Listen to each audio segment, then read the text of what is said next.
The North Texas Daily is one of the many student organizations at the University of North Texas being affected by budget cuts. As UNT expands, costs increase.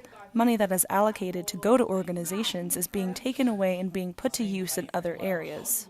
The Student Services Fee Committee has given the Daily 3 years to find alternate sources of funding before being weaned off completely from their financial support. The correlation that I think a lot of people don't realize is that when there's less funding, there's less incentive.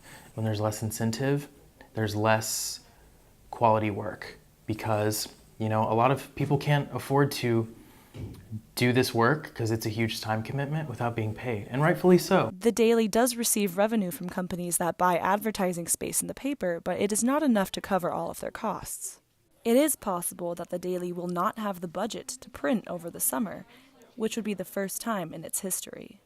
There's no watchdog on campus paying attention to what's going on to break a story like that whole basketball team scandal that came out last year where they were, bringing in prostitutes and stuff. I mean, things like that aren't going to get uncovered unless there is a media organization there watching what's going on, watching what the administration is doing, watching what the students are doing, watching what's happening in the city.